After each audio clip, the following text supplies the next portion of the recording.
Hello everyone, this is a walk around of my 2001 boosted Lexus IS300.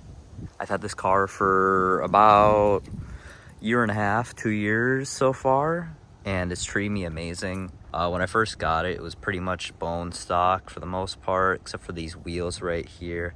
I guess I'll start with the outside of it. So everything's still pretty stock on the outside. Obviously I have these new headlights that have these little Oracle lighting solution halos. Those are pretty cool.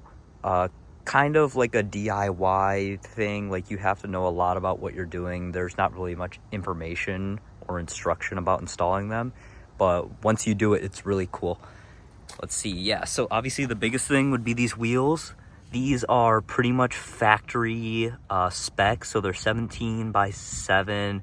I think I have two 15/40 tires on these. Pretty much just factory spec overall. They fit pretty nice. They look really nice in my opinion. Obviously a little small. Most guys run 18s on the IS, but 17s will do in my opinion. I will be replacing these eventually. This is just what the car came with. Even at the power level that I'm at right now, which isn't that much compared to, you know, a lot of boosted cars, it still tends to get slippery in the rear. Pretty clean. No rust really whatsoever. Like, if you look like here, like on the fenders, and sorry, the car's kind of dirty right now, but like even in the corners, like there's no rust at all. This car I actually pride on like being very clean for the most part. Here, I guess I'll talk about the exhaust setup. So this, as you can see, definitely not stock. This is a HKS axle back, so HKS axle back tip all the way back there to the stock resonator. And from the stock resonator, I go into a Megan Racing Y pipe and then a custom down pipe off my turbo. And yeah, so like the outside is pretty nice. The car's pretty dirty right now, but the paint has held up pretty well. Only real grime about it is I got this, I don't know if you can see that little hood dent. That kind of sucks. But you know, it is what it is. It's a it's a car. It's 20 years old. It's got some personality to it. I guess let's talk about the main thing, the big kind of star of the show here. Got this boost gauge that I have temporarily put here just so I can make sure it's holding boost properly.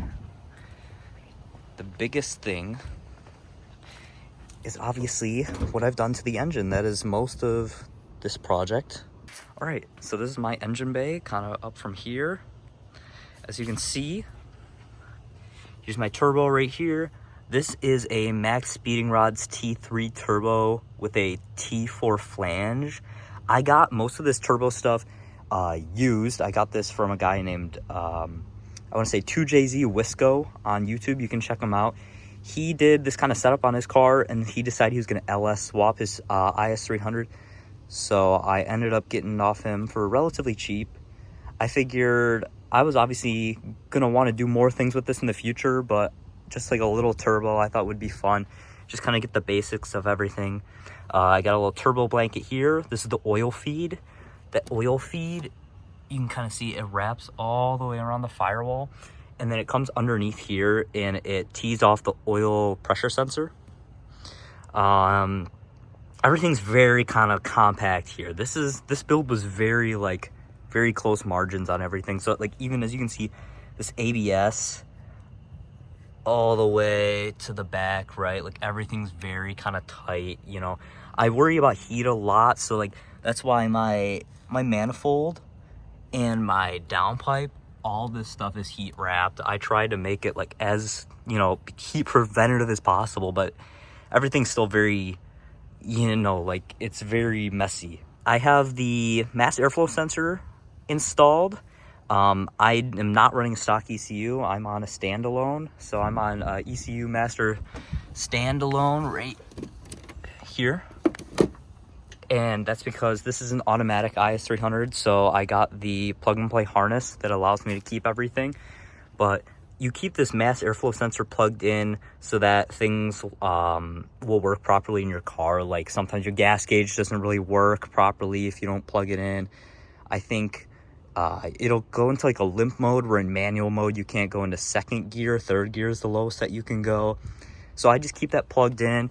Obviously it looks ugly wrapping over this, but whatever. Right now it's kind of just for function. Eventually this will all get redone. I'll make it look like a nice pretty 2JZ.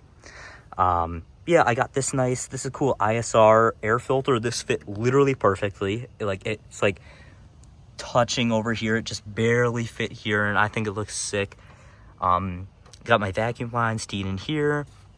Is my intake air temperature sensor for my EMU Black. And then down there, you probably can't see it, but all the way down there is my wideband sensor. So yeah, factory ABS all kept. I got my battery here. The main thing, so for my fuel system, I have the stock rail. I went with 750cc Deechworks injectors with the vacuum delete. So obviously the factory injectors, they have like a vacuum like assist, I suppose. And so these are not like vacuum assisted at all. So I deleted that and teed off of the rail here, where we have my fuel pressure regulator, which goes all the way back, way back into the fuel tank. So yeah, so basically the specs of this setup, it's a completely stock 2JZ GE. So like literally nothing has been touched in it. Basically just the little turbo here. This thing's pretty small for the most part. I don't know the exact size of it, but I'm not asking too much of it. I'm pushing 5 pounds of boost right now, and I'd have to say I'm maybe, mid 200s in the horsepower range. As you can see, CX Racing intercooler and intercooler piping has done just well for me. This thing has been an absolute blast. And yeah, I hope you appreciate my little overview of this build.